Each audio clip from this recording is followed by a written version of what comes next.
నమస్తే సఖులు. ఈరోజు కథ పేరు కుముదుడి మంచితనం. శివపురం గ్రామంలో ఉండే మాలతి అనే యువతి పూల కోసం గ్రామం చివర ఉన్న తోటల్లోకి వెళ్ళింది. అక్కడ హఠాత్తుగా దొంగ ఒకడు ఆమె ముందుకి వచ్చి కత్తి చూపి బెదిరించి, నీ వంటి మీద ఉన్న నగలన్నీ నాకు ఇచ్చేసేయ్, లేకపోతే పొడిచి చంపేస్తాను అన్నాడు.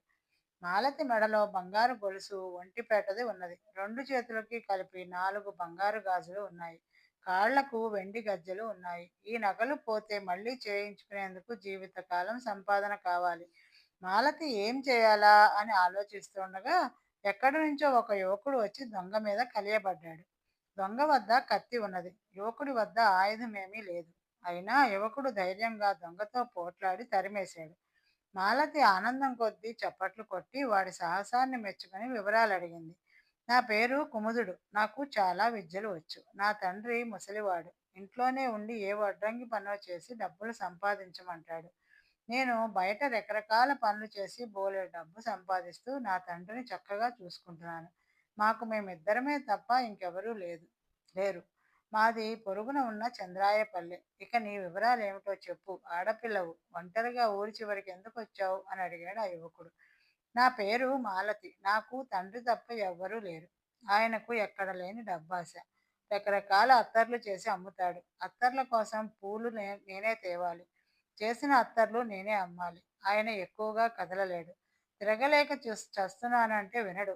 దొడ్లో కూరగాయలు పండిద్దామని, ఇంట్లో అప్పడాలు వడియాలు చేసి అమ్ముదామని అంటే అందువల్ల వచ్చే డబ్బు తక్కువ అంటాడు. డబ్బేం చేసుకుంటామంటే అంతా నా పెళ్లి కోసమే అంటాడు. అన్నీ అబద్ధాలు. డబ్బాస మనిషి. నాకు పెళ్ళైతే ఈ సంపాదన పోతుందని ఆ ప్రయత్నం కూడా చేయడం లేదు. ఈ రోజు నువ్వు రక్షించావు. లేకుంటే బంగారం పోయిందని మా నాన్న నన్ను నానా తిట్లు తిట్టేవాడు అని చెప్పింది మాలతి. ఇది విని కుముదుడు నొచ్చుకుంటూ, కన్నతండ్రి దేవుడితో సమానం. ఆయన గురించి నువ్వు ఇలా మాట్లాడకూడదు. నీ తండ్రి ప్రయత్నించకపోయినా నీ పెళ్లి దివ్యంగా జరిగిపోతుంది. బంగారు బొమ్మలా ఉన్నావు. నువ్వు నాకెంతో నచ్చావు. నీకు ఇష్టమైతే నిన్ను పెళ్లి చేసుకుని నువ్వు ఇల్లు కదలవలసిన అవసరం లేకుండా చూసుకుంటాను అన్నాడు. పెళ్లి చేసుకునేందుకు ఇష్టం ఉండాలి. నాకు నువ్వంటే ఇష్టం లేదు అని మాలతి అక్కడి నుంచి వెళ్ళిపోయింది. ఆ రోజు నుంచి కుముదుడు మాలతి కోసం నిత్యం ఆ ఊరికి వచ్చేవాడు. ఆమెను పలకరించి కబుర్లు చెప్పేవాడు. ఆమె కోసం చెట్ల చివరికెక్కి పూలు కోసేవాడు. ఆమెకు చిన్న చిన్న బహుమతులు ఇచ్చేవాడు. కానీ మాలతికి వాడిపై ఇష్టం కలగలేదు. అప్పుడప్పుడు పూల కోసం మాలతితో పాటు వస్తుండే అవ్వ ఒకటి ఈ వ్యవహారం కనిపెట్టింది. ఆమె మాలతిని అడిగితే కుముదుడంటే తనకు ఇష్టం లేదు అని చెప్పేసింది. అవ్వ ఈ విషయం కుముదుడికి చెప్పి, ఎందుకురా మనవడా ఆ పిల్ల వెంట పడతావు? దానికి నీ మీద ఏమాత్రం ఇష్టం లేదు. మాలతికి నా ఇక ఈ ఊరికి రాకు అన్నది. అవ్వా, నువ్వు పెద్దదానివి, మంచిదానివి. మాలతికి నాపై ఇష్టం కలగాలంటే నేనేం చేయాలో చెప్పవా అని జాలిగా అడిగాడు కుముదుడు. సాహసం చేశావు, బాగా పొగిడావు, కానుకలు ఇచ్చావు. అయినా నీకు దానికి నీ మీద ఇష్టం కలగలేదు. ఇక ఒక్కటే మార్గం. నీకు తెలియదు గనక చెబుతున్నాను విను. జాలిలో నుంచి కూడా ఇష్టం పుడుతుంది. అది నీ మీద జాలిపడే ఉపాయం చూడు అని చెప్పి వెళ్ళిపోయింది అవ్వ. అవ్వ మాటలు బాగా గుర్తుంచుకున్న కుముదుడు మర్నాడు మాలతితో, ఈ ఊళ్ళో నాకు అంతగా పని దొరకడం లేదు. నిన్ను చూడకుండా ఉండలేక ఈ ఊరు వస్తున్నాను. అందువల్ల నా ఆదాయం బాగా తగ్గిపోయింది. రోజూ తిండి గడవటమే కష్టంగా ఉంది అన్నాడు. అయితే ఈ ఊరికి రాకు అని వెళ్ళిపోయింది మాలతి. ఇది పని కాదని ఒక రోజున పూల కోసం చెట్లెక్కి కావాలనే కింద పడ్డాడు కుముదుడు. వాడికి బాగా దెబ్బలు తగిలాయి. చేతకానప్పుడు చెట్టెక్కడం ఎందుకు అని ఈసరించి వెళ్ళిపోయింది మాలతి. మరొక రోజున పూలు కోస్తున్న మాలతిని పొదల చాటు నుంచి వచ్చిన పాము కాటేయబోతుంటే చటుక్కున దాని తోక పట్టుకుని లాగాడు కుముదుడు. పాము వాడిని కాటేసింది. పరుగున వెళ్ళి మాలతి వైద్యుడిని తీసుకురాకపోతే వాడు మరణించేవాడే. వాడు కళ్ళు తెరిచాక, ఆ పాము నన్ను కాటేస్తే బావుండేది. వైద్యుడి కోసం ఆయాసపడుతూ పరుగులు తీయడం కంటే పాము కాటే సుఖం. ఉన్న చోటనే పడి ఉండవచ్చు అన్నది. ఈ మాట అవ్వ విని మాలతిని చాటుకు పిలిచి, కుర్రవాడు బుద్ధిమంతుడు, అందగాడు, నువ్వంటే ఎంతో ఇష్టం. ప్రాణాలకు తెగించి నిన్ను రక్షించాడు. నా మాట విని వాడిని పెళ్లి చేసుకో, సుఖపడతావు అని చెప్పింది. ఏమో అతనంటే నాకు రవ్వంత కూడా ఇష్టం లేదు మరి అన్నది మాలతి. అందుకు కారణం ఏమై ఉంటుంది అని అడిగింది అవ్వ. మా నాన్న చూడు నా చేత అడ్డమైన పనులు చేయిస్తాడు. ఆడపిల్లలని జాలి కూడా లేకుండా. అలాంటిది మగవాడు ఈ ఇంటి పట్టున ఉండి బుద్ధిగా ఏ వడ్రంగం పనో చేయమని కోరే ముసలి తండ్రి మాట కాదని ఇలా రోజు ఊళ్ళ వెంట తిరిగే కుముదురంటే నాకెలా ఇష్టమవుతుంది అని జవాబిచ్చింది మాలతి. ఇందుకు అవ్వ నవ్వి, తెలియక నువ్వు మీ నాన్నను తప్పు పడుతున్నావు. ఆయన సంపాదించిందంతా నీ నగల కోసం పట్టు చీరలకి, కట్నానికి డబ్బు దాస్తున్నాడు. నువ్వు ఇంటి పట్టున ఉంటే ఉన్న డబ్బుతో మీకు పూట గడుస్తుంది తప్ప ఇంత ఆస్తి రాదు. మీ నాన్న నీకు చాలా మంచి సంబంధం చేయాలని అనుకుంటున్నాడు అన్నది. పోనీ అలాగే అనుకుందాం. అలాంటప్పుడు కుముదిని వంటి పేదవాడిని చేసుకుని మా నాన్న మనసు కష్టపెట్టకూడదు కదా అన్నది మాలతి. మర్నాడు అవ్వ కుముదుడికి మాలతి మనసులోని మాట చెప్పింది. అప్పుడు వాడు మాలతి వద్దకు వెళ్ళి, నేను మా నాన్నని బాగా చూసుకోవడం లేదని నువ్వు పొరపాటు పడ్డావు. ఒకసారి ఆయన్ని కలుసుకుని మాట్లాడు. నీకు నా మీద ఉన్న అనుమానాలన్నీ తుడిచిపెట్టుకుపోతాయి అన్నాడు. ఏ కళనుందో ఎందుకు మాలతి సరే అని రేపే నేను మీ ఊరు వెళ్తాను. కానీ అప్పుడు నువ్వు మీ ఊళ్ళో ఉండకూడదు అన్నది. దీనికి కుముదుడు సరే అన్నాడు. మరుసటి రోజున పొరుగురులో అత్తరికి మంచి గిరాకీ ఉందని తండ్రికి చెప్పి అవ్వని సాయం తీసుకుని బయలుదేరింది మాలతి. ఇద్దరూ కలిసి వెళ్లి చూస్తే కుముదుడి ఇల్లు ఇంద్రభవనంలా ఉంది. అందులో మహారాజులా వెలిగిపోతున్న ఒక ముసలాయనే కుముదుడి తండ్రి.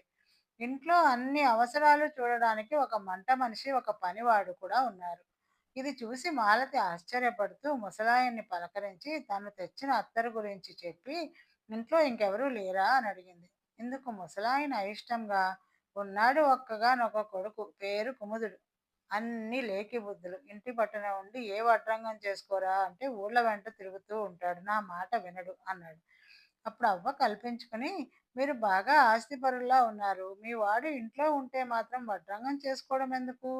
కాలు మీద కాలేసుకుని కూర్చున్నా హాయిగా గడిచిపోతుంది కదా అన్నది. ఆహా! మేలు మేలు 12 సలహా ఇచ్చావు అంటూ ముసలాయన వెటకారంగా నవ్వి, అలా అనుకునే నాకు పెద్దలిచ్చిన ఆస్తినంతా హారతి కర్పూరం చేశాను. మా కుముదుడికి 15 ఏళ్ళు వచ్చేసరికి పూరి గుడిసెలోకి మారాము. వైద్యానికి డబ్బు లేక నా పెళ్ళాం చనిపోయింది. ఆమె బెంగతో నేను మంచం పట్టాను. అప్పటినుంచి కుముదుడు సంపాదనలో పడ్డాడు. ఈ 5 ఏళ్లలోనూ ఈ భవనం కొన్నాము. పనివాళ్ళని పెట్టుకున్నాము. మొదటి నుంచి దర్జాగా బతికినవాడిని. అందువల్ల ఇలా తప్ప ఉండలేను అన్నాడు. మీ కుమారుడు మా ఊరు వస్తూ ఉంటాడు. చూడడానికి పేదవాడిలాగా ఉంటాడు. అదేం రకం తిక్క అన్నది అవ్వ. ఇది వింటూనే ముసలాయన పెద్దగా నవ్వి, అదేం తిక్క కాదు. నేనే వాడిని అలా ఉండమని చెప్పాను. చిన్నప్పటి నుంచి దర్జా అలవాటైతే నాలాగా ఇబ్బంది పడాలి అని నా భయం.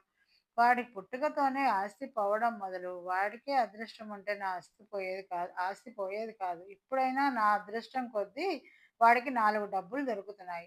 వాడు సంపాదించేది నాకు మాత్రమే సరిపోతున్నది. చేతకాని దద్దమ్మ కాబట్టే తన కోసం కూడా సంపాదించుకోలేకపోతున్నాడు అన్నాడు నిరసనగా. తర్వాత మాలతి అత్తరు చూపిస్తే ముసలాయన మొత్తం అంతా కొనేసి, నీ అదృష్టం కొద్దీ వాడు లేనప్పుడు వచ్చావు. వాడుంటే ఇదంతా డబ్బు డబ్బు ఖర్చు అంటాడు. అంతేకాదు ఇంటికి సారా తెప్పించుకొని తాగితే ఆరోగ్యం పాడవుతుంది అంటాడు. ఆరోగ్యం పాడైతే త్వరగా చస్తాను. వాడికి ఖర్చు తగ్గుతుంది. వాడికే లాభం కదా! ఏం చెప్పినా అర్థం కాదు అన్నాడు.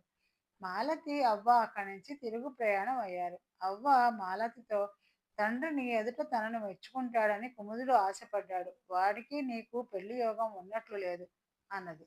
మాలతి అవ్వకి ఏమీ బదులివ్వకుండా తన ఊరు చేరుకుంది.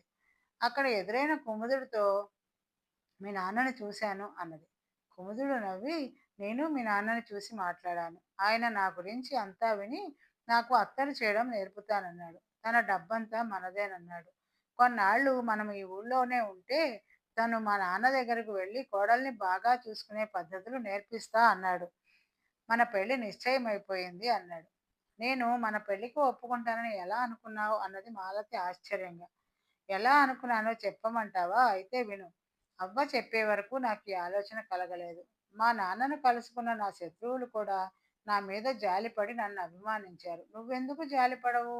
జాలిలో నుంచి ఇష్టం పుడుతుందని అవ్వ చెప్పనే చెప్పింది అన్నాడు కుముదుడు.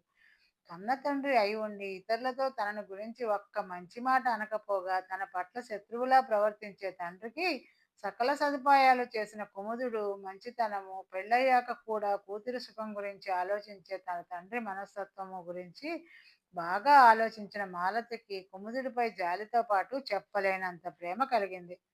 ఇది జరిగాక తండ్రులిద్దరి ఆశీర్వాదంతో మాలతి కుముదుల వివాహం అతి నిరాడంబరంగా జరిగిపోయింది. ఈ రోజుకి కథ సమాప్తం సకులు. మరొక కథతో రేపు కలుద్దాం. నమస్తే.